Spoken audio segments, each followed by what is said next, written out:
Boom. And we are live. And we are live. All right, y'all. So ain't nobody came on yet, but y'all already know we are back with another episode of Candy Cleaning Conversations. All right. How y'all doing? Now listen, you guys. Today I have a very, very special guest on. Y'all know I have very special guests all the time, but this one right here. That's right. Oh my God. I think we had a little chat before we started, and I'm like, you know what? God is really aligning us to come together at this moment so that we can do this podcast and start working together. Right. Y'all give it up for my girl, Michelle. Welcome to the podcast. I'm so happy to be here. I'm so happy we finally were able to make this happen. Awesome. So tell everybody just a little backstory of who Michelle is and what it is you do. So my name is Michelle Welch. I am 32. I'm located in Orlando, Florida. I own my own residential and commercial cleaning business. I just hit 7 years in May. That's how I initially got my start in doing business, being an entrepreneur. And now I do cleaning coaching. I also own a business, Prima Business Agency, which is like a business development productivity agency where we handle all back-end operations. We're also a fractional COO company. I'm a mom. I have 2 boys and my first baby girl. And I've just been a full-time entrepreneur now going on 8 years. And I live, eat, breathe, sleep service-based industry businesses. And I just absolutely love what I do. I love helping other women. I love helping other women of color. I love being a voice for single moms. I once was a single mom for 11 years. And just really living out your truth, understanding why you're here and chasing after your purpose relentlessly and not allowing any type of circumstance that you have to stop you from accomplishing what God has for you. So I'm a living testimony of no matter what has been thrown at me, I have been successful, and I definitely turned lemons into a cleaning company, made my first 6 figures, and changed my entire life with the cleaning industry. So I have so much love for my cleaning business because when nothing else works, that always does. Let's get into it. So I believe you said you've been in the cleaning industry for about 7 years, yes. Right? Mm-hmm. 7 years. Okay. Let's get into this whole 7 years of experience that you've had, right? Mm-hmm. So first of all, let's start off with, like, if you don't mind doing a revenue share with us of where your business is at right now. So right now we did take about a year off during my pregnancy, meaning like we didn't bring in any new clients or anything like that. So right now, revenue wise, monthly, we're making around $12,000 a month. And that is holding primarily commercial cleaning contracts. I stepped away from residential for the simple fact that, number one, you have to look at the household medium income of whatever area that you're going in to clean.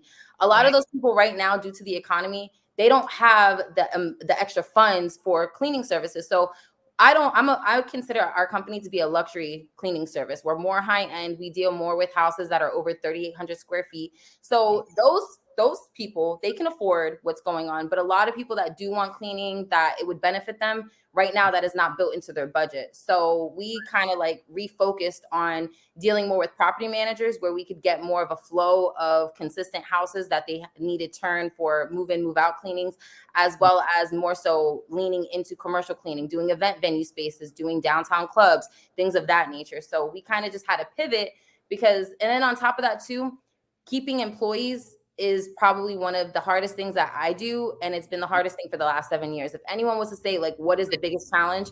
People don't want to work, especially after the pandemic. There was a very large decline in quality of people that we were getting. And the thing is with cleaning, it is a trusted service. So you're going into someone's business, you're going into their home. You can't just have anybody representing the brand. And I'm the face of my company. So for the longest time, I was the head cleaner. And if people were not going to operate the way I did, you can't work for me. So that's like where we're at right now. Right now, we're hitting 12. I'm back in again, and we're opening up our books, and that's going to probably go up to about 32. Mm-hmm. I love it. So for your cleaning company, do you have independent contractors or employees? Like how does I have both.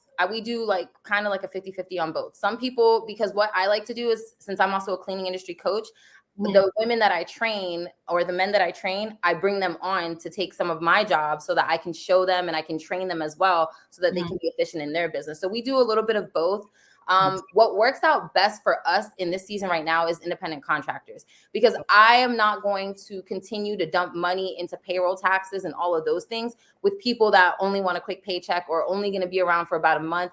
You have to remember, we have to put in time to training these people. I have like a fully training program that I have everyone go through, because if you are not going to clean like me, there is no reason for you to be in my company.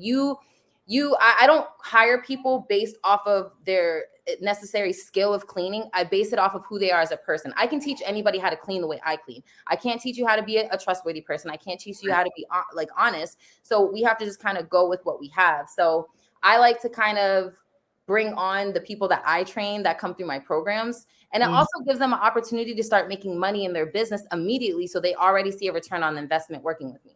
Wow, I love it. So that's a slick way of training. I was just ready to say that. So send them through your program. Huh?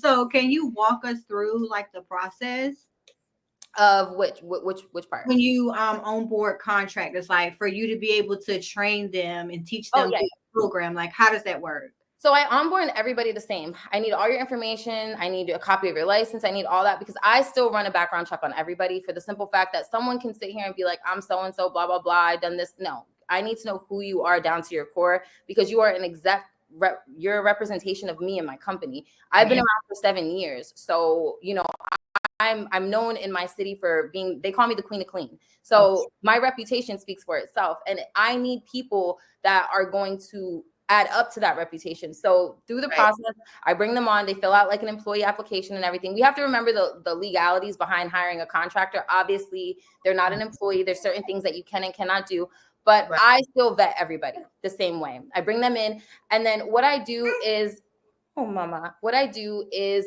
we do 2 weeks of training.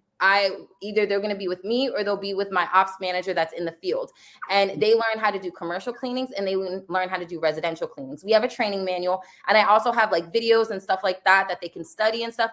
I take cleaning very serious because it is our mainstream of income, and it's the one thing that I know. Oh my God. It is the one thing that I know that will always be lucrative. It's the one thing that I know that if I was to go dead broke today, I could start cleaning tomorrow with cleaning supplies from the Dollar Tree. I've done it before. I'm sorry. Oh, she's a beauty. Yeah, so that's basically, I bring everybody on the same into my company. I vet them. We do interviews, all of that good stuff. And then I let them work with us for like the first 2 weeks. We do trainings and all that. And then from there, I get them in the field. They start to get their own contracts. I send them the clients and everything like that. And that's how we work it out.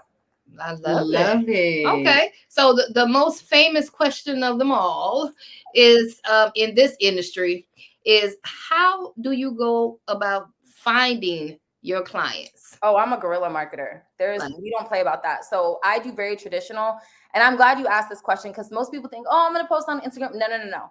I go bootstrapped. If I have to print out 5,000 flyers, like it's tax season, we are blanketing the city. We are going door to door. We are going business to business. It's like, if you're not going to make a way, then there's not going to be a way. The thing with the cleaning industry right now is it's so saturated that so many people are undercutting the good people.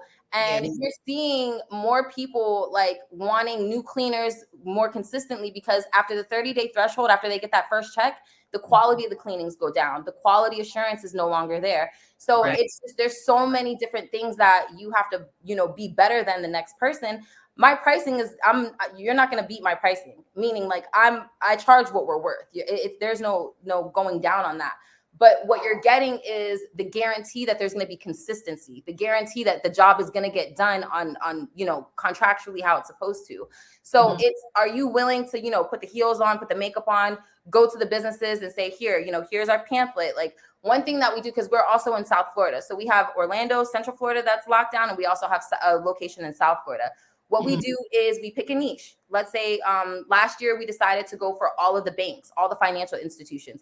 I put together a really beautiful folder. I got some custom made cookies with our logo on it. And I went to like 18 different branches, talked to the branch manager, gave them our information, gave them our little folder that had all of our pricing, everything in it, all the information, our COI, all that good stuff. And I created a relationship with those people. And what happened? I ended up getting 7 Chase banks.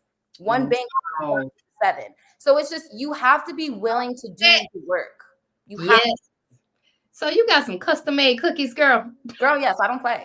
We do not play around. No. Listen, love it. You are going to remember who Michelle Welch is. You're going to remember what my cleaning brand is. You're going to remember what we stand for, because I take it very serious. You know, cleaning is a job that is frowned upon, yet it's one of the industries that makes the most money right now. Yeah, it is what it is. You know, people compare it to being a janitor or whatever, but it's just like, and I said it in one interview that I did like 7 years ago. My ex-boyfriend from like 10 years ago, I wanted to start my cleaning business back in 2015. He was like, I can't date someone that's a maid. Yeah. So when you wrap your head around it now, I went from being MAID to MADE. So it's like, I went from maid to maid. I now have a fully functioning cleaning business. I don't touch a toilet, but I have people that work underneath me and that we work together, you know? And so a lot of people, they judge us, but they can look at the bank account and see the numbers. Like, I've made in a day, just off of deposits alone, $3,700 in my cleaning business. And that's just on deposits. So that's cleaning 2 to 3 houses a day, or cleaning 2 to 3 businesses in a week and getting a check. Like, it's that simple, honestly. You break it down, it's really that simple. Yeah, I love it. Get to that bag for real. So I definitely want to take a deep dive into your mental health, right? Just being a mom, being a wife, you know, and being a business owner. Like, how are you able to harmonize everything for you to stay sane?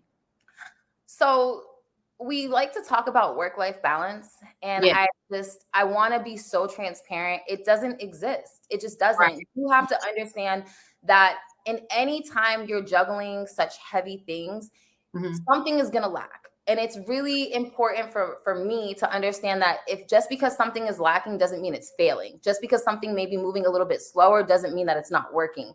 And it's giving yourself a lot of grace, understanding that being a mom, I'm a mom of 3 now. And just saying that is like, oh my God, I got 3 kids. Like, that's like 8 kids. And also having a relationship, and my fiance is my business partner, and doing life with him and making sure that we're giving our relationship equal amounts as we're giving the business equal amounts as we're giving the kids equal amounts. And it's really just about creating routine and structure. And that is why back in 2020, when the pandemic happened, I dug into productivity. I needed to find a way that I was going to be able to teach my children, still run my business, still be, you know, have Michelle, and still do what I needed to do without losing my mind. It takes a lot, and God is the forefront of everything. My faith is so strong, and I know that I'm able to handle all these things, and He put them on my plate because I'm able to do it. And one thing that I live by is, just because I'm capable doesn't mean I have the capacity. Just because I can doesn't mean I will. And understanding, like, knowing when to know, setting those boundaries, understanding, like, you know what, the business phone's cut off at 7. Anything after that is considered an emergency and has a fee tacked onto it. I don't work my life around my businesses. My businesses work around my life. Like, and that was a big thing. I put my businesses before my kids, before my relationships. And what happened? The businesses, you don't get to curl up with your business at night and marry your business. No. Yes, it's great. It's a way to make money. It's a way to live the life you want to live. But if you don't have some compartmentalization and understanding what is priority, what is important, what can be delegated, you're going to burn out. And that is the number one thing that we find with business owners, is they're exhausted. You have decision fatigue, you have exhaustion fatigue, you have different things that get thrown at you every single day. You know, how hard is it for you to figure out what you want to eat for dinner? Because you just made so many decisions in your business, in your home life, with your kids. And so it's really, there is no balance. It's just really understanding, what am I capable of carrying today? What am I able? I take it day by day. Yes, I have plans and I create structure. Sunday is my planning day. We do all of the things, create those to-do lists and task lists. But ultimately, it's giving yourself grace and being realistic on your expectations of self. I am not the same Michelle I was at 25 that can spit fire, do 5 cleanings in a day, turn around, coach people. I can't do that anymore. I can't. And it's not that I don't want to. It's just that I'm just not at that level anymore. I'm at a higher level now. I want to be more efficient. So what does that mean? That means making sure that I'm honing in on the areas of my genius. I'm not good at the social media and marketing. My fiance is. So what do I focus on? Getting the checks to roll in so we can pay for those ads, so that we can, you know, throw money at this and do that. So It's just really identifying where your heart, you're good at, staying in that zone, and delegating everything that's not for you. You know, like right now we're looking at a nanny. I love being a mom, but I love business as well. And right now we're in that season where we got to rebuild, and I need help with her. And that's okay to need help. It's okay to identify those things. And I think it makes me a better woman, a better mom, that I'm able to say, you know what? I need help. I need this. I need that. And it's not like, as a business owner, you don't get more cookies because you could do it all on your own. That's not how this works. So I ask for help. I delegate tasks out, and I only really take on what I know realistically I can complete. Yeah, I love that. You said some jewels right there. Okay. It's work-life balance. You guys, you heard that. There's no balance at all. They always ask us this question. I'm like, it is absolutely no. You might have a good week where you're not super stressed out, or, you know, like the kids were better this week. But to say like where that 50-50, that scale, no, it's you. Honestly, you have to make that balance happen. Are you going to allow the things to stress you out? Are you going to allow the things to take you out of a place and put you in a depression to where you're like, I don't want to work on my business this week? No, you have to understand that what you allow is what continues. So if you want a chaotic business, you're going to keep operating in a chaotic way.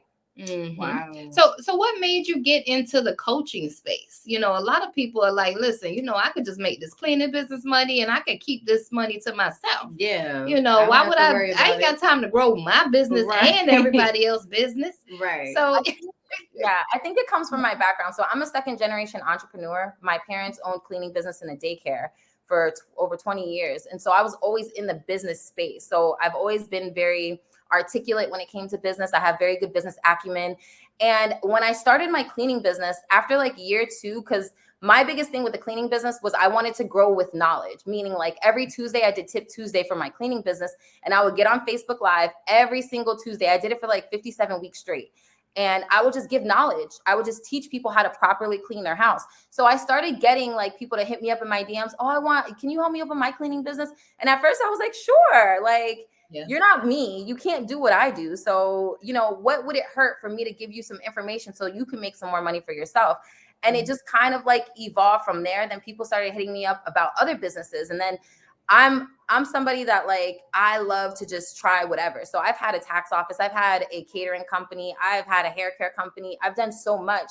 And it's not that it failed. It's just that I get bored. The only thing that's kept my interest is coaching and cleaning. So I'm just really good at business, and it's what I love. And it brings me joy to know that the things that I've done in my business that have made me money, someone can duplicate it in theirs and they can have success. And for me, there's so many people, there's so much money to be made. I mean, the cleaning industry itself is a $10 billion business. Like, I would be doing a disservice to my gift if I wasn't helping people. And that's just in my heart. I love to help people. I love to pour, and I will pour and pour and pour until the cup is empty. That's who I am. So the coaching for me, to be able to see someone go from not having confidence in their business, not having structure and stability, to them saying, Coach Michelle, I made my first $100.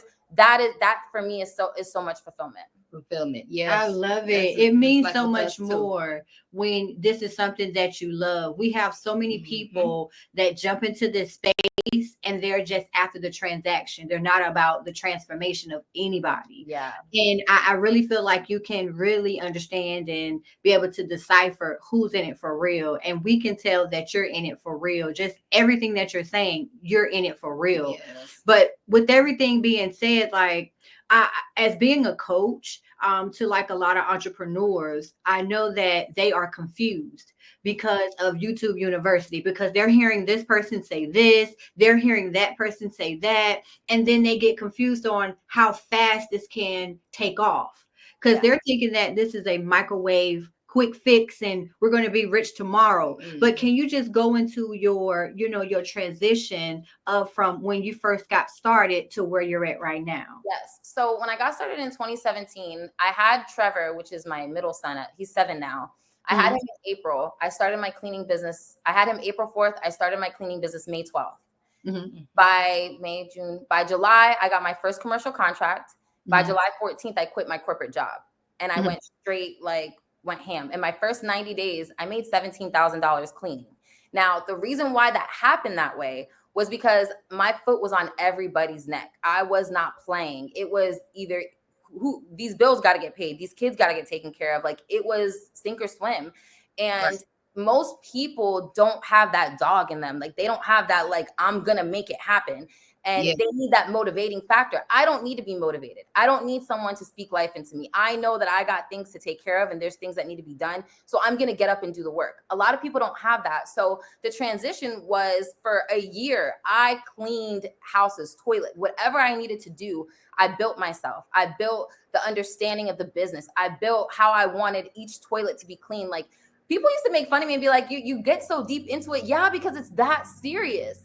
I've been able to last this long because I took it that serious, because every part of my business has a standard operating procedure behind it. Every part of my business is structured the way I know it will work. And from now, I haven't had to touch a toilet in what, like 4 years? Like I haven't cleaned in 4 years. And I was able to set myself up that way because I made sure my foundation was solid. Now, does that mean I didn't fail? Yeah, I failed twice. I went through the ringer twice. And once was because I let the wrong people work for me and they stole. And the other time was because, you know what? I was so wrapped up in my identity for my first cleaning business, Queen Cleaning Concepts, that I felt I was stuck at the residential level. I felt I was stuck at those bi-weekly cleans. That there's no money for me in that. I want those condo checks. I want those homeowner association checks. I want the banks. I want all of that. I want 6 figures. I want big money. And when I had to like wrap my head around, okay, Michelle, you're no longer just the best cleaner in the city. You got to be a good business owner. You got to be someone that is strategic. You got to know what you're doing. That change happened for me. I got hit up from 104.5 The Beat, iHeartMedia. They wanted me to have a cleaning crew at one of their concerts that Meg Thee Stallion and the Baby were at. And that was like my moment that I transitioned. And I was like, oh my God, I just got a $7,000 check for 7 hours of work. Yeah. I'm doing something. I was like, I'm not doing something right.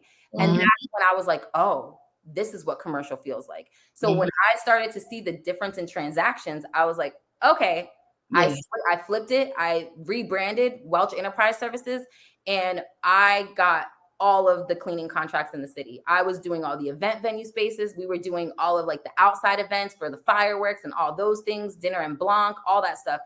And I just saw the difference in checks. It's different from sending a client an invoice for $300 and sending a client an invoice for $7,000. Like the money is different.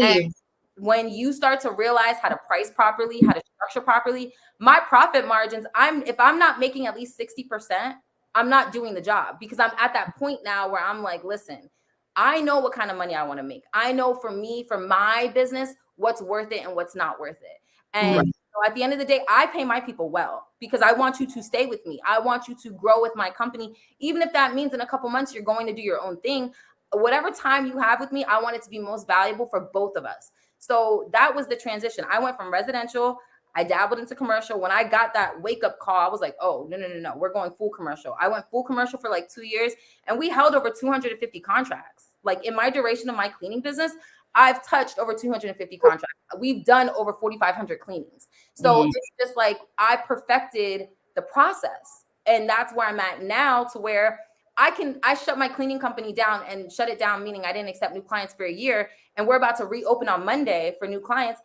We can revisit this conversation in 90 days. I'm going to tell you, I'm going to be at 30K a month. Hey, I love it. I love it. We do not play games around here. You feel me? Listen, y'all, I need y'all to call in, please, and let's do a quick Q&A real quick. I'm going to leave the rest of the chat to Miss Tamika, because I got to do another appointment, but we gonna catch up because we got some business to discuss. Okay. I need both of those. But I need y'all to call in right now. Y'all call in. The cleaning industry, it completely changed my life. And I was at InvestFest 2 years ago, and someone came up and interviewed me. I had a booth there, and they were like, "What book would you read if you lost all your money today to get it back again?" And I was like, first of all, I wouldn't read a book. I would start a cleaning business. Give me $25. I will take my happy self to the Dollar Tree, get enough supplies to clean one house, charge $250 to clean the house, make it back, and just keep flipping it and keep flipping it and keep flipping it. And he was like, wow, I never thought about that. And it's like, first of all, reading a book is not going to get me any type of money. Right. Action is going to move the needle forward. We have to have more action behind it. And it's just like, when you think about any business, the cost of entry to a business, the cleaning industry is the easiest. You only need a couple of supplies. You only need a little bit to get a lot. So it was like a non-negotiable that this was the industry that I was going to start in. I love that. Like, I don't know what people be thinking, like, you got to do all this stuff, try to make it perfect. And people don't understand, you don't even have to make it perfect, because over the years, you're gradually going to make changes to it anyway, especially with your service agreement. You know, it's a lot that goes into it. I must say that I really do admire you for who you are. You didn't stop, right? You definitely kept going, and you're trying to motivate others, you know what I'm saying, to do what you're doing right now. I must say, I commend you for everything. And to the point where now, look at you. You're a brand new mom, like you have a brand new baby, and you're on live right now, and you have your baby.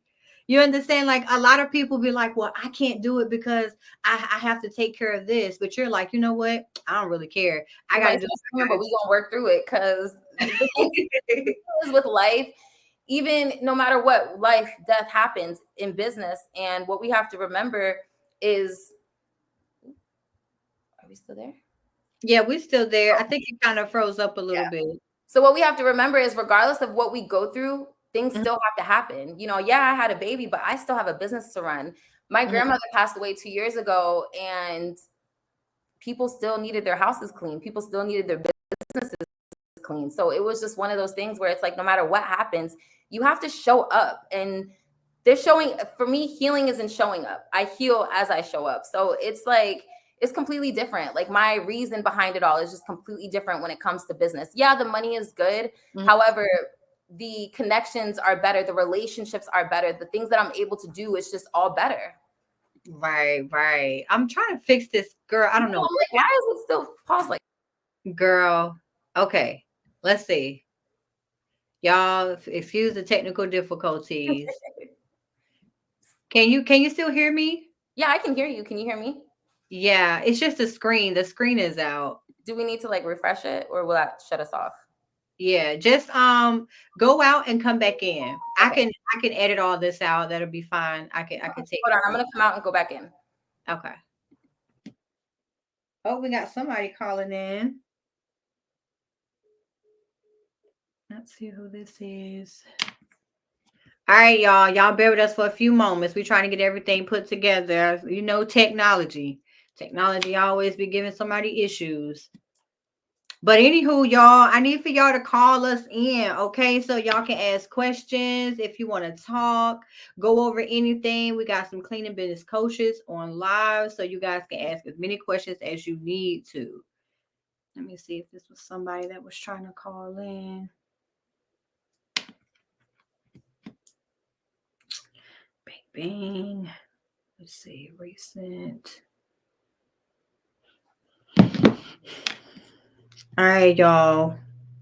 Y'all awfully quiet. What's going on, y'all? We got Eunice, Miss Robinson. All right, let's check and see if this is someone here. Hello. Hi, how are you?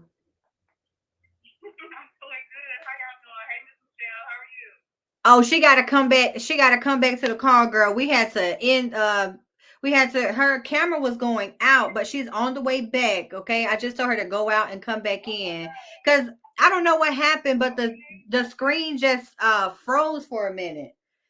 The weirdest thing ever. Okay. I'm glad I got in. I have been watching you all for about 2 years coming upon, and y'all have been inspiring me. So life has been lifing. But I have to get back to it. I hadn't got a part-time job in the midst of me running my own cleaning business, concierge business, out of Atlanta. And I am just trying to get some new direction on how to restart, because I'm not doing my part-time business anymore. I'm 100% now back in my entrepreneurship role. And I just did a walkthrough this morning on a residential, but I'm trying to get in the bag of more commercial, and I am doing a subcontracting with banks right now, but I don't know. I got a little fear of just trying to move forward. I guess it's me and my mind over matter, but I have to move forward. I'm just looking for some pointers on how to get started with getting new contracts for commercial. Okay. Well, I heard you say the mindset. I heard you say the mindset may be holding you back. So let's talk about it. What do you feel like is holding you back? Like, what are you telling yourself? Are you giving yourself encouragement? Do you have positive people around you? Let's talk about that. I do. I have a good support system. I'm a single mom of two. I have a 10-year-old that's going to be 11 in February, and I have a 3-year-old. Okay. That turned 3 in April. And my 10-year-old, she lost her father about a year and a half ago. Well, it'll be 2 years this month. Okay. And this was right before I started my business. I started my business in 22 of May, and he passed in September. Mm-hmm. My birthday is in 2 weeks, but since then I just been trying to. That's when I stopped working for people in general. Stopped that year, and I started my business that year. But I've been going through a lot of things coming and going, and making sure I stay afloat. So I got me a part-time job and trying to balance that. And I knew I didn't really want to do that, but I did it for a little bit. But I'm not doing that anymore. Okay. Yes, I do have a good support system. I just have to. Okay. Stay committed at the end of the day. Okay. I still have my residential and I still do my subcontractor, but I'm ready to go to the next level at it. All right. So we got Miss Michelle. She just hopped back on. So we got to make sure we introduce you because I know you want to say hello to Miss Michelle. Go ahead and say hello. Yes. Hey, Miss Michelle. My name is Michelle too. Nice to meet you. It's so nice to meet you too, sweetheart. How are you? I'm doing well. I was listening to your story. I've been popping online, like I was telling this week, that I've been listening to Bill and Miss Johnson for about almost 2 years now, and I hopped online and saw you, and it's like you and me, we got the same name. So I'm like, let me call in and introduce myself and say congratulations to you because I hear your story and it kind of encouraged me a lot. So. Oh, that's amazing. Are you having any issues right now with your cleaning company? Mm-hmm. I am. Not to say I'm having major issues, but I'm trying to figure out what direction to go into now. I've been in the game for about 2 years, a little over 2 years, and I have not started my own thing with commercial. I've been doing good with residential. That's kind of where I started. And I started off fast scraping. And I did a lot of Airbnbs, and I got away from that. And I got in more of residential and, weekly cleanings and bi-weekly, and, of course, word of mouth. So that has been doing good for me. But I started working a part-time job last year, and I really just stopped. So I'm ready to go 100% again at it and go to the next level. It's kind of get away from residential, not get away, but kind of just move on to the next level at it. Commercial. No, I completely resonate with that. I was in residential for quite a while, and I just realized that the money that you can make consistently with commercial trumps residential, and it's a lot easier. You have to think with residential, you're in a home anywhere from 2 hours to 6 hours. With commercial, if you have a couple offices, you can hit them overnight, you can hit them on the weekends. So some advice that I can give you to kind of transition yourself from that residential space to commercials, number one, is reach out to the property managers in your area. You can still clean houses, but you have a lot more flexibility, meaning nobody is living in the home. They usually want it to be turned for a move-in or a move-out cleaning. And you have a little bit more freedom as far as what you can charge, as what you can do in the home as well.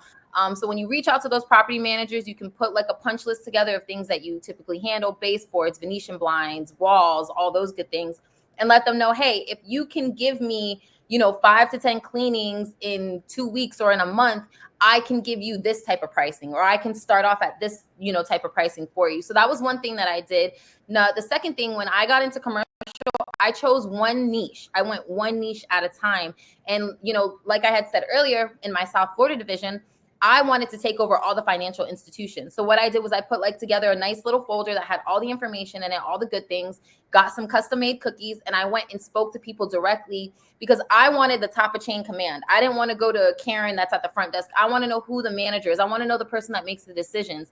And so I kind of just went like niche by niche. Then I went into daycares, and then I went into the nightclubs, and then I went into the event cleaning. So when I took over each niche, I already knew like I had it on lock. I knew what they needed, what their pain points were, how I could fix it.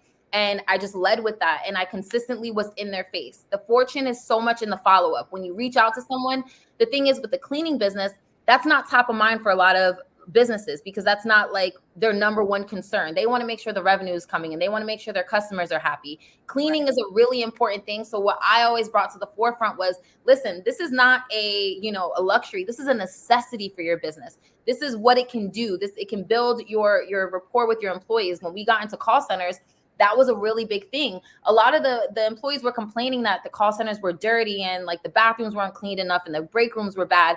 And so it's like, how can we re-image the business by implementing the cleaning service? And then even for other businesses, we would go in there and they'd be like, yeah, our employees clean. Well, you're not really paying your employees to be cleaners of the business. You're paying them to take care of your customers and do other things. So bringing those categories to the forefront for businesses to see like, this is why we need this. This is why it's important. I'm always a big person, and some people may think I'm an asshole for this, but if I was to go do a walkthrough in a business, like one of the plastic surgeon offices that I did a walkthrough and I go in with my checkboard, my clipboard, and I'm checking things off and I'm looking at things and I'm like, this is acceptable. And I would wipe and I would see the dust. I was like, this is what you guys are currently paying for. This is not acceptable. You're a medical office. It is imperative that you're clean with this and this. And I would bring things to the forefront for people to make them start thinking like, this is important. This is a necessity. So create that plan for yourself. Say, you know what? I want to take over all the daycares in the area. Go to those daycares, talk to the director. Hey, how can we make it to where, you guys get a cleaning, even if it's a cleaning once a month, where you're charging $1,200 to do a deep cleaning. You know that if you have them on contract for 6 months, you're making $1,200 for 6 months consistently. So that's how I broke it down and got myself out of primarily servicing residential into commercial. Wow, I love that. I know another thing that she was talking about, Michelle, was basically her mindset. She was saying that she was, battling with that. And I know you as a mom, you were a single mom before, but now you're not. So can you give her any insight on helping her in transitioning with her business? Because I'm pretty sure it's a lot when you don't have any help. Yeah. So you really have to, number one, give yourself grace. Understand that like in this economy, in anything, after the pandemic, people made it really hard to open up profitable businesses that have a good face to them. Mm-hmm. And the thing is that you have to just go in with a solid plan. The way that I had a lot of confidence in my business, making transitions from corporate to business ownership, from residential to whatever to commercial, was having my things together. I have a Google Drive that has all of my business information, down to my pricing, down to my services, down to the areas we service, all of those things. I was able to feel more confident and understand my business better when the foundation was laid for me. When I knew, hey, okay, this week I need to talk to 20 people a day. I need to post 10 times a day. I need to send out these emails.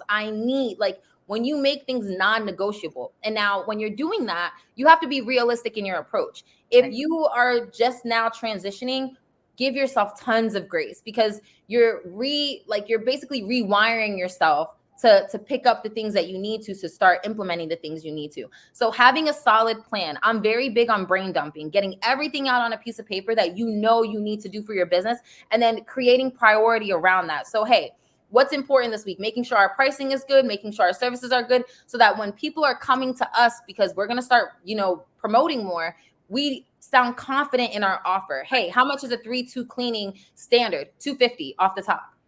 How much is a deep cleaning? What does that deep cleaning come with? We do Venetians, we do the fans, we do the baseboards, we do the walls. Like, when you know your business, it's easier for you to make your business flourish and to go with that mindset, because it's like, I know what I'm doing. I know what I'm solid at. I know that this is what's going to work. And you have to also have a lot of faith. Like, I think sometimes that's like a cliche, but you have to really lean in on God, especially in these times. The economy is so bad right now. And even someone that's been a business owner like me for almost a decade, there's still times where I'm like, wait, should I just go get a job? Like, is this like, what is happening right now? And we all go through those trials and things. And there was a long time I didn't have support. I didn't have any help. I was doing everything on my own. And what helped me get through that was just knowing, like, you know what? God put this vision in me. For some reason, he thought I should have opened up a cleaning business. It turned into this. And if it turned into this, it's because it was supposed to.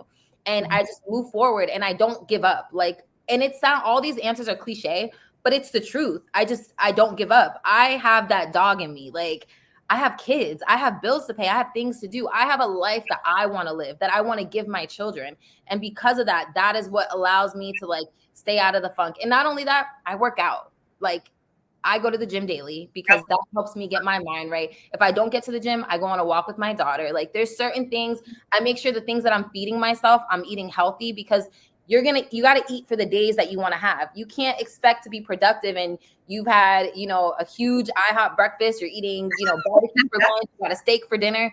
All of the things that we do in our environment contribute to who we become in our business and our personal life. And that's just where it is. You have to look at self first and then kind of like work your way out into your business. Gosh. What you got to say, Michelle? That was some strong advice right there. It was. I allow myself to talk directly in what she's saying. And that's what I say. I'm a homeowner. I'll be 34 on the 18th. My 10-year-old, like I say, she lost her father back in 20. And I started my business before he passed away. And I haven't had a job. I've only relied on my business. And I hit the ground running in May of 22. And my daughter was only one. I have her now. She's 3. And everything is still been standing. I just left my part-time job. So I started in November. I said it's not going to be something that I just relied on because I already know my passion. I had this type this up back in 2017, and it was about 7. So I was 7 months pregnant when I sold on my house that I was renting for 7 years. My daughter was 7 years old, and she was 7 years old when she lost her father.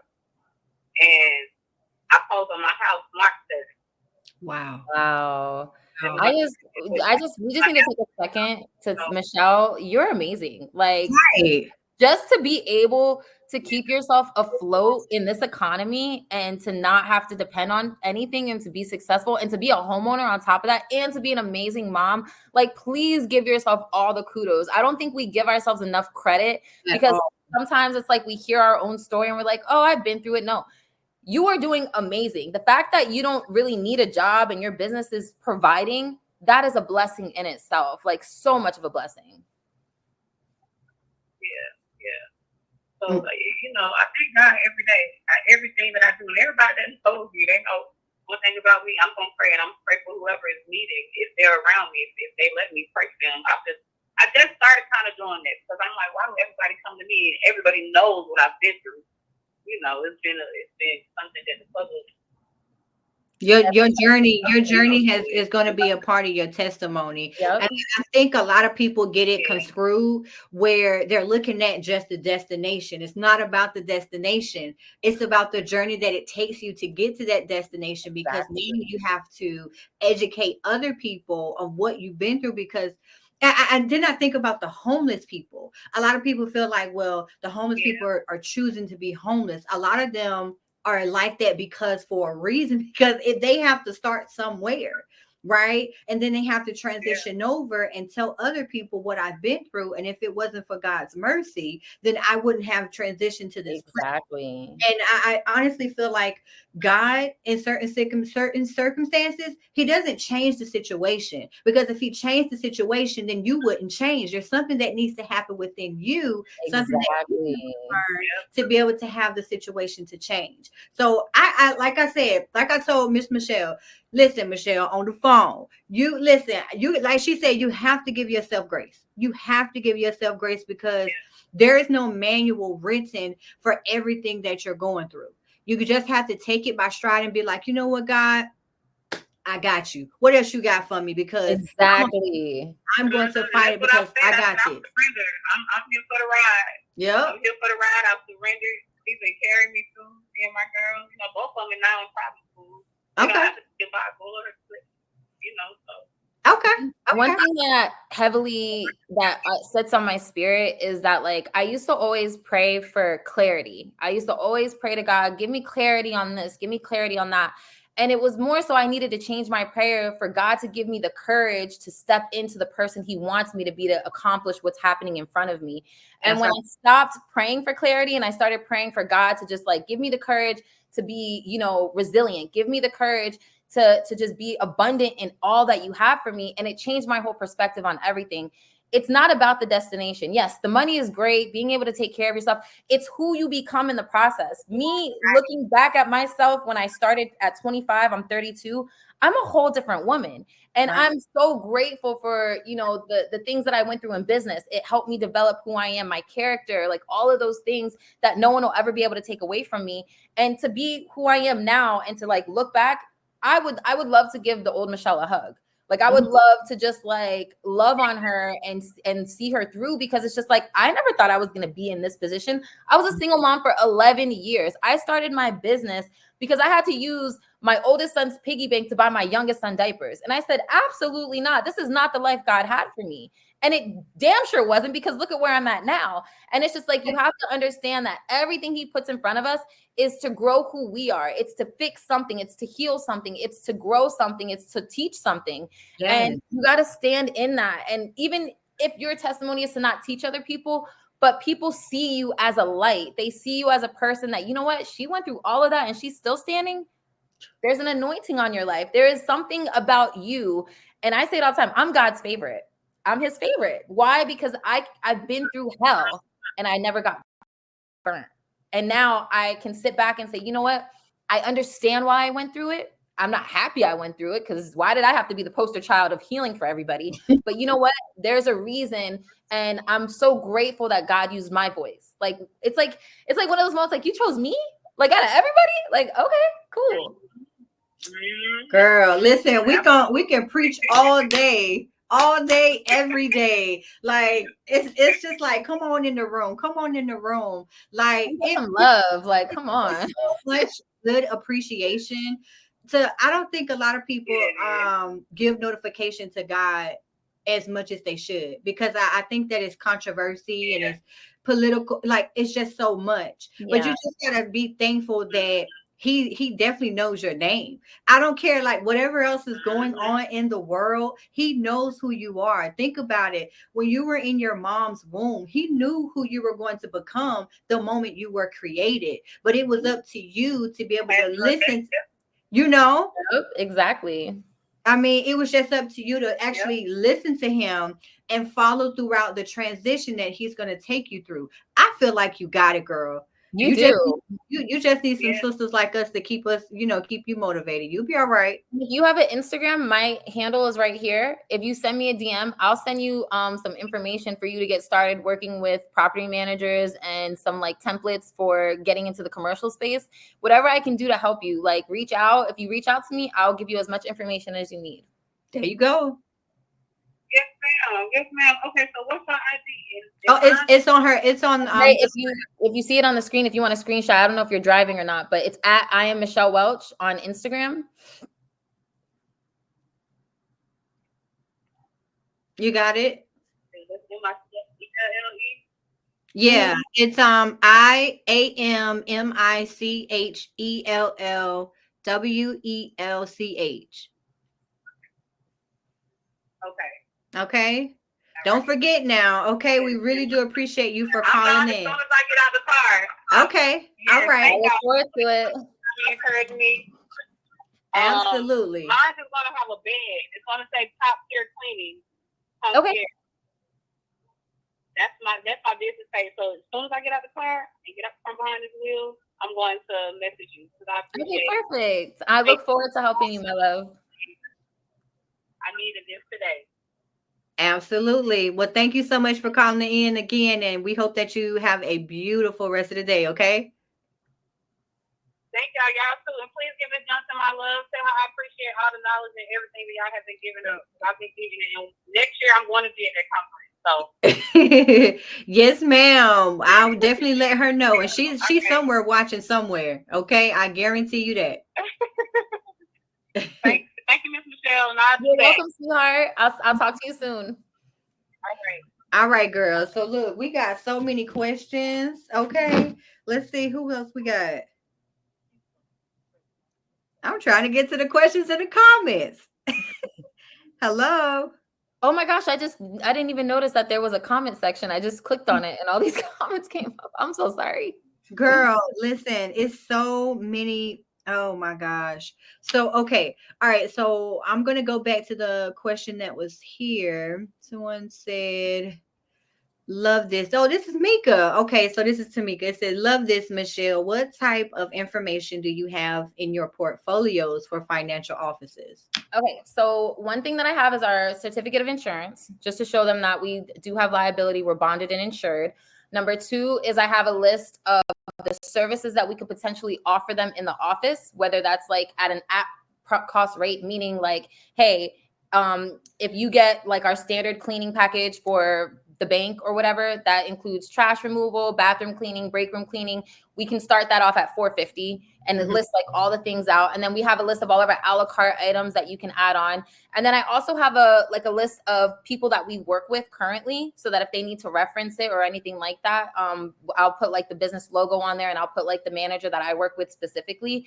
But that's typically what I put in. Our service offer, a little bit about our company, our COI, and then, the ways that they can contact us, like our head person. And then I usually seal it with like custom cookies or something that they can nibble on that has our logo on it, just to make them remember. For me, I think like food is like my love language, and I'm sure it's a lot of other people. And so like usually when I come with cookies or food or something, people are like more intrigued, like, what are you here for? Like, why are you here? So I always try to like get in where I can fit in. So I love that. I love that. I hope you heard that, Meek. Meek put another question down here. She wants to know, how do you price for commercial?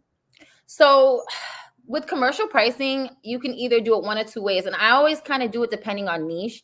Is I'll either do it per square footage. That's usually like the default way. So if a building is 2,200 square feet, you times that by 22 cents. But I do it depending on how dirty the building is, or like what they're needing to be done. Now, sometimes when you do it by square footage with like cents, it can equal out to be like extremely expensive. It can look expensive.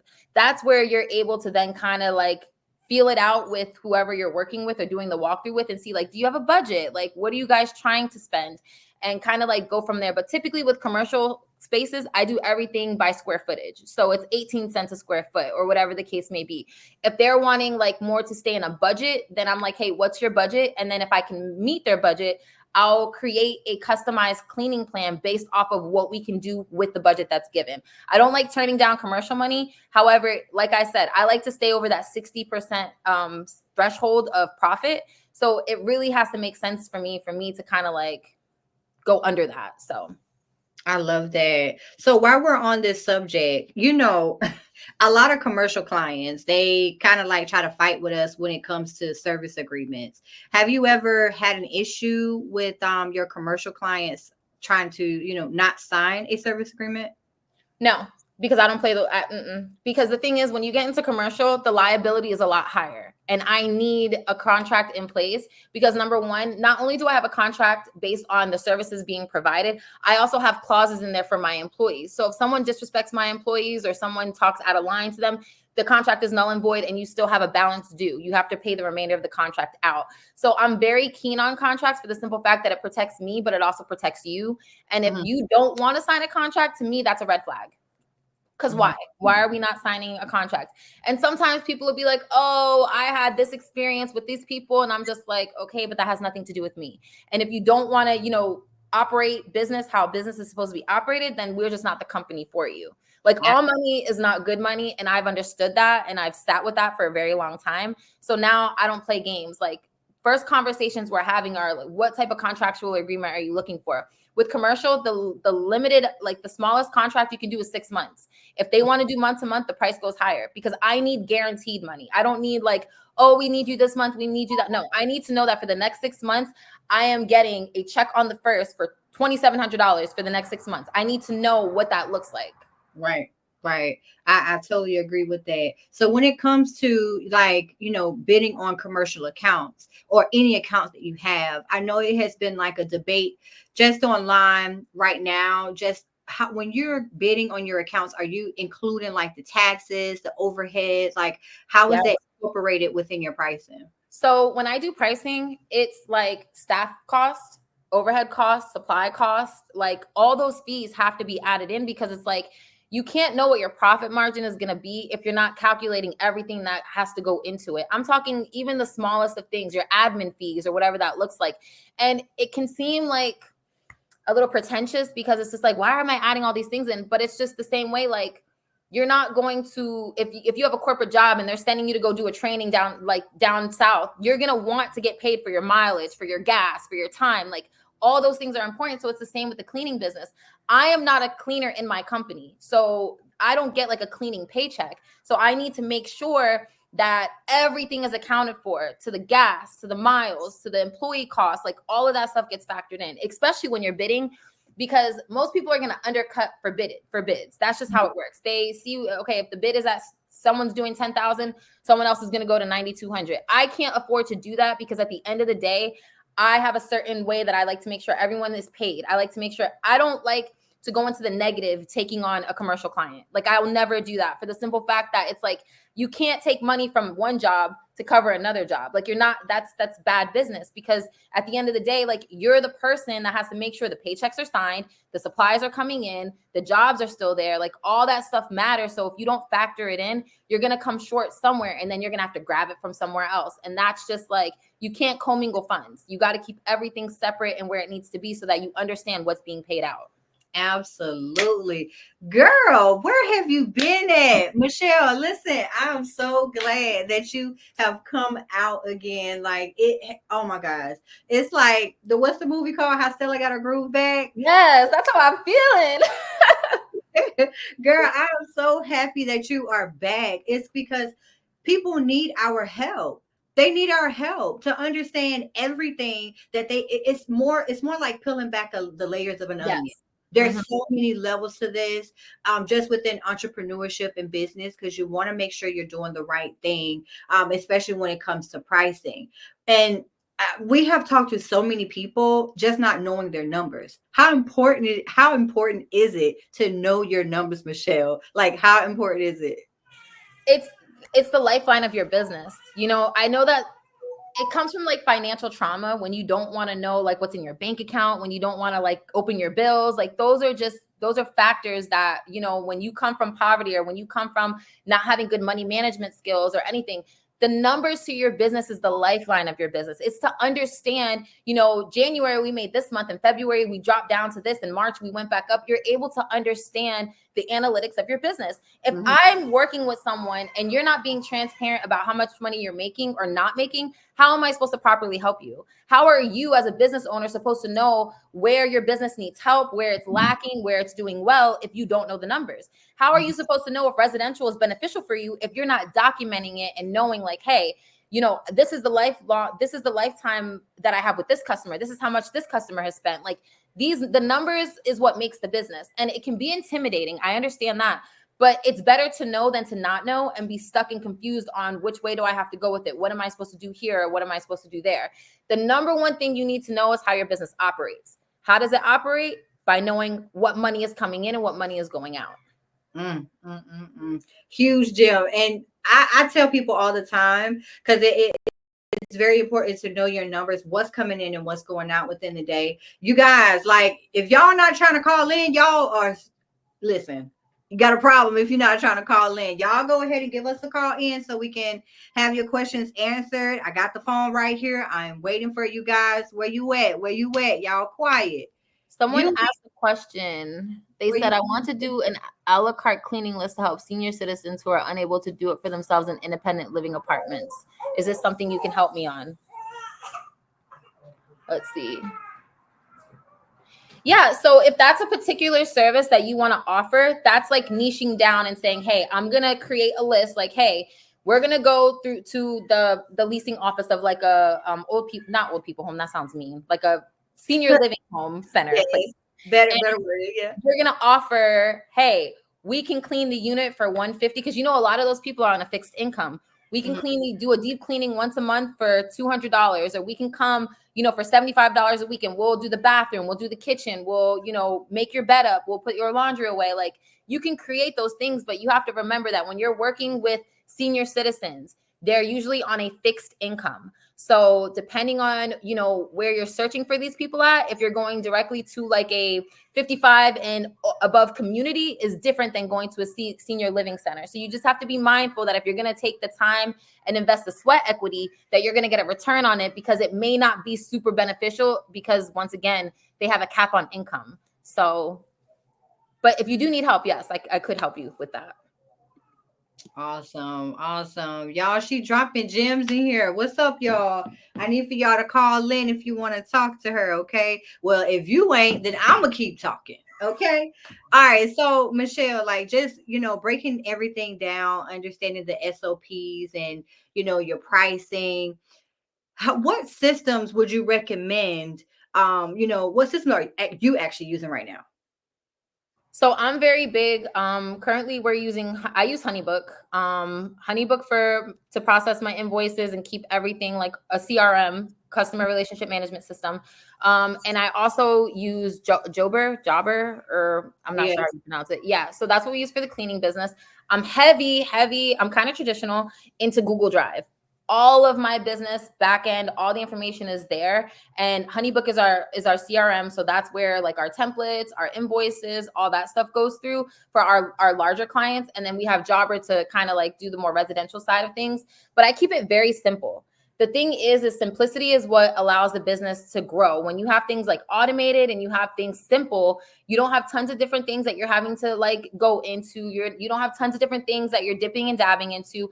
And also, the goal of having a business is for you to be able to step outside of it, for you to be the CEO of the company. You need to be able to have measurable things in your business and have certain tools that you can teach to other people. So when you have too much chaos going on, or too many different programs, or too many different things, it's going to be hard for you to delegate tasks out, because that's like, I'm the only person that can do this. So you really have to get into knowing like, hey, what do I need for my cleaning business? What works best for me? You'll see some people say, hey, I need to use this, I need to use that. But I've been in business for 7 years and I've done it the same way. This way works best for the way we operate over here. So you really just need to figure out what system is going to work best for you. Some of them are not feasible. Like if you're just getting started, I don't see a point of investing into like a cleaning industry program system that costs $100 a month. No, get a Stripe, get Square, get something like that. Be able to send out invoices and keep it moving until you can do better. And that's what earlier you mentioned, like, it's not always about being perfect. It's about getting started. It's about getting the revenue in so that you can invest into the things that are going to allow you to make the money so that you can pay for these great systems that are super automated and all those things. Yes, I love that, because so many people right now, where the economy is, everybody's trying to get money right now. Everybody. And they're thinking, well, maybe I can start this and maybe I can start that, because they hear multiple streams of income, but they don't understand the actual terminology of multiple streams of income. You must focus on one thing first and actually give it enough time to actually prosper. And then once that one thing booms, you create, you know what I'm saying? So it's just like, how can a person stay motivated on one thing when it's not going at the pace that they thought it would go? So that's where you have to really tap into your mental. That's you having an unrealistic expectation. That's you looking at social media and comparing your cleaning business to another cleaning business or whatever it is you choose to do. The fact is that you have to understand that you are in a lane of your own. There are hundreds of cleaning companies in Central Florida, but there is not a Michelle. There's only one Michelle Welch. There's only one me. And that is what I stick to. I stand by, for the simple fact that it's like, if I was to sit here and worry about what everybody else has going on, I wouldn't be able to operate my my business development agency. I wouldn't be able to operate the cleaning company. I wouldn't be able to be a coach. I'm also a speaker. I wouldn't be able to do all of these things if I was worried about what's going on outside of it. Have some of my businesses not gone the way I wanted to after I spent a bag on, doing a marketing campaign or whatever. Yes, it is the risk that you take becoming a business owner. It is the risk that you take every day, getting up and saying, I'm going to try to make this work. So yeah, I'm sure in your cleaning business, you know, there's slow seasons, but when it's a slow season for the cleaning business, I make sure I'm revved up in another business that I have. And yes, I have multiple streams of income, but it took 6 years to solidify them. It took time. Each business I had to work on collectively. And I have a mind where I'm always all over the place. Yeah. And that works for me. I can work like that, but some people can't, and that's okay. And you got to like make sure too that like you're not sipping the social media juice. Like a lot of stuff that we see is not realistic. It's not you have to set realistic expectations for yourself. If you know that you want to lose weight and you're not willing to stop eating the junk food and not drink the soda and go to the gym, you're going to fail. You're going to be disappointed that the scale is not getting any less. It's the same with the business. If you're not willing to get up every day and say, hey, I'm going to talk to 10 people today. I'm going to make sure my foundation is solid. I'm going to do whatever I can do because my business is going so slow. I'm going to rev up on social media. If you're not willing to put in the work, you cannot be upset with the results that you're getting. You're not going to get anything. So it's a mindset thing. It's like, yeah, it may not work right now, but how long did you give it to work? Exactly. Most businesses, they fail after the first, 2 years? After the first year, they don't even get off the ground. So it's like, you got to really like understand, like, how bad do you want it? Like, are you going to be consistent? Right. We got another question from Fernando. He said, does direct mail work from getting contracts? Like if I mailed out 100 mailers a week to commercial businesses, 400 a month, would it be possible? I mean, okay, so think of it like this. When you get mailers in the mail, how often do you buy an offer that you get from anything that you get? So I would say take that money that you would invest into doing direct mailers and run ads on Facebook and Instagram, or get these portfolios together and actually go business to business. The thing is with direct mail, most people look at it as spam. They're not going to pay attention to it. They're going to overlook it. And I would say take that investment and put it into a different revenue of marketing. You know, do something a little bit different. Do door hang. I mean, I feel like door hangers are better than doing direct mailers, and it's just because direct mailing is in Florida, it's expensive. And I wouldn't make that investment because I think as a business owner, you have to look at the consumer side as well. When I go get my mail out the mailbox and it has all of these like different things in it from all these restaurants and all these places, I crumple it up and throw it away. I don't look at it like those are things that I don't pay attention to. So, and I'm a business owner. So it's like, if I'm getting mailers in the mail, a cleaning company, cool. Like, it's not gonna, for me, it's not gonna move me. So I would say take that investment and put it that marketing investment and put it somewhere else in a different channel. Do Google ads, do something. People they don't deal with mail. I mean, even for me, I check my mailbox maybe like once a week. And I mean, most of my bills I have a special email that all my bills go to. So if it's not necessary for me to go to my mailbox, I'm not gonna do it. And just because of that, I'm like, I wouldn't invest my money in that. I just wouldn't. At all. I would, if you were gonna, let's say for example, they were gonna charge you $400 to do that, I would find someone that knows how to run Google ads and I would invest that in Google ads. That's what I would probably do. Yeah, because girl, like you said, the mailers, they do become expensive depending on the zone that you're in. And if you attack the whole zone, you can put that somewhere else and attack. And it's another thing when people are advertising and marketing, you have to know your ideal client and contractor or employee, because if you're speaking to everybody, you're really speaking to no one. And people wonder why they're getting all types of people. And that's because you're not really directing it towards anybody specifically. It's really important to have a client avatar.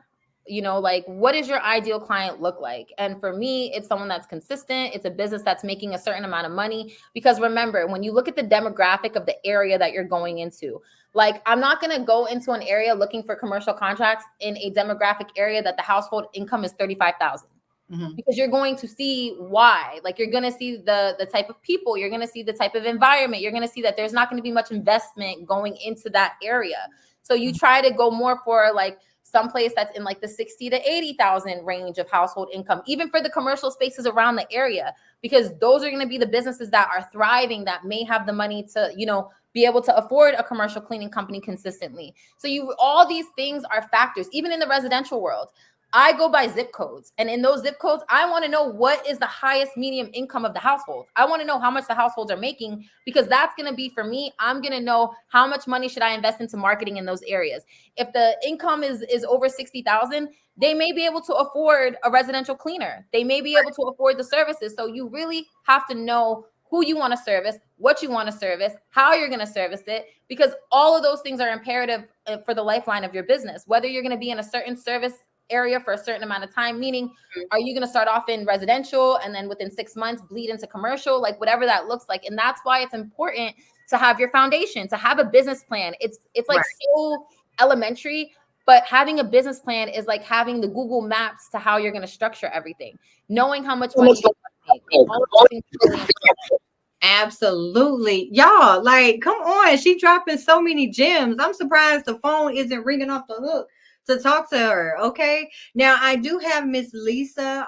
She's on the phone and I know she has some questions for you. Miss Lisa, are you still there? Yes. Can you hear me? Yes, ma'am. I can hear you. You're live. Hi. So hi, Michelle. Nice to meet you. Hi, Miss Lisa. How are you today? Good. So I'm a student of Tenacity Academy, and my cleaning business is very new. Just started in the last couple of months. I was a solo cleaner working for other cleaning companies, and just said, I could do this myself.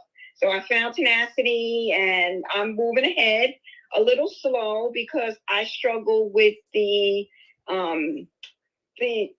marketing, the internet, all of these different, ways of getting my name out there. So my question to you is, I got a website, and I'm just trying to learn the SEO and try to drive traffic to it. So my question for you is, what percentage of your customers are you getting from your website? And do you have your prices up there? So I don't get a lot of customers through my website. And that's probably because I've been around for so long that a lot of my customers come from straight word of mouth. But I do have a website for a point of reference for businesses. I do not have my pricing on my website. And the reason why I'm structured that way is because a lot of the things that we do are customized. So we deal with more of commercial clients, and I'm not going to charge for a gym the same way I would charge for a restaurant. They're two completely different things. And I feel like sometimes when you have pricing on your website, it gives people the connotation like, hey, this is the price. Like, no, it's starting as, and most people don't read. Like they go to your website. I don't even know. Like they don't pay attention to all the beautiful information that you've laid out for them. And they're still going to call you and be like, well, how much is this? And how much is that? Because there was a time that I had all my pricing laid out on the website. You could book on my website, and I was still getting calls and I was still having to pay someone to answer the phones. So really, I just have it there for digital real estate, for people to reference that there's a site. You can, get a quote, whatever you need. But primarily, most of my cleaning packages are all customized. We have like our starting app packages, but the way that we operate, a lot of people want things customized, and that's more so where we go with it. So I wouldn't spend too much worrying about your website. I would more so worry about getting yourself out there in a specific area. So what I did was I worked on zip code at a time. So 32818, I focused on that zip code. How was I going to take over that primary area? Meaning, am I going to target ads directly to those people in that zip code? Am I going to work in the niche of daycares in that zip code? So that's what I did primarily. And I did a lot of business to business. So I wanted people to see my face, because after the pandemic, a lot of people got tired of that interaction over the phone. Like, I want to feel your energy. I want to know what's going on. I want to do a walkthrough. I want to see what I'm going to get myself into. So I wouldn't worry too much about your website. Do have a website, that's great, but make sure more so you're getting yourself out there. You're in those Facebook groups in my area, we have like Castleberry, we have Longwood. Like, get into the Facebook groups of cities in your area and put your information in there. DM people, reach out to your people closest to you and be like, hey, can you leave me a review? Can you do this? You have to ask for help. That is the biggest thing for business owners. We have to ask for people to help us. We post something on Facebook and we're like, oh, nobody supports me. But people support you in the capacity that they think is good for them. So if you need people to share your flyer, send it to your friends and say, hey, can you share this on your page for me? Hey, can you do this for me? Can you do that for me? So don't just focus too much on getting your website and learning SEO.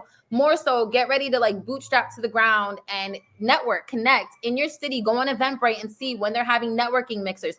Work with realtors, get in with realtors, follow them on Facebook, say, hey, how can we work together? And you give me, you know, your open house cleanings or your moving cleanings, or, you know, if you want to gift your client, your new client that just closed on their house, how can we work together so I'm that person for you? You know, you just got to make sure that you are the forefront. You are doing the work of the networking, because relationships are going to allow you to build more than just your digital real estate. When people like you, they're going to go out of their way for you. They want you to succeed and they want you to win. So definitely network a lot more. Get in with realtors, get in with property managers, people that you know are going to have houses for you to clean, and work with them. Hey, if you can give me 10 houses a month, I can do it at this rate. If you can guarantee me I can get 10 cleanings a month, I'll give it to you each house at $350 a piece. You know what I'm saying? Like you gotta kind of like get in where you fit in, but you have to network. Like relationships are bigger than anything that you can put out on the internet or whatever the case may be. Gosh. Yes, I'm a fan of that, because I am a realtor, you know, so, you know, there you go. Yeah. I'm in the process now of networking with and becoming my own property manager. So with that said, I wanted to talk about Pad Split. I don't know if you've heard of them. I think they're in Florida, but you should look them up if they're in your area, because they're a room sharing brand that's out now, that's growing, and they're looking for vendors. So if you can kind of get on their vendor list, they may use you as their cleaning company. So there's something called in Florida called Compliance Depot. And a lot of places like Gray Star Apartments, like if you want to ever do move in and move out cleanings for apartments and stuff, they'll have you register with Compliance Depot, where you upload your COI, you upload like your information for your business. And it's like a credit check for your business, but just make sure that the legal side is good and all that stuff. And that'll also allow you to be able to get into like high-rise condos in your city. Like some places use that as like a point for you to get in to do business with them. So you just made trigger that in my head. Like Compliance Depot is something that a lot of these apartment complexes use, and bigger restaurants, stuff like that, just to verify who you are as business. But it gets you like a leg up to continue on. Absolutely. Yeah. Absolutely. Well, thank you. You're very welcome. Thank you, Miss Lisa. So I am so sorry. So the baby is crying right now. She's been crying. I know, and you have to go. You have to go. I will definitely come back. We can schedule to do another one this week if you like, but I do have to go, and I'm so sorry. No. You're absolutely fine. We definitely do appreciate you for your time, and we will be back, you guys. So until next time, tell the people how they can find you, Michelle. Tell them how they can find me on Instagram at I am Michelle Welch. You can also find me at IamMichelleWelch.com, and I do all things cleaning industry, business development, marketing, all of that good stuff. So if you need help, follow me, send me a message. I'm here for the growth of everybody. And I'm so excited to see what we're going to do together. This is going to be awesome. Yes, girl. Well, thank you so much. Go ahead. Be a mom, girl. I'm going to send you my phone number on Instagram, okay? All right. No worries. All right. You take care, okay? Bye. Bye.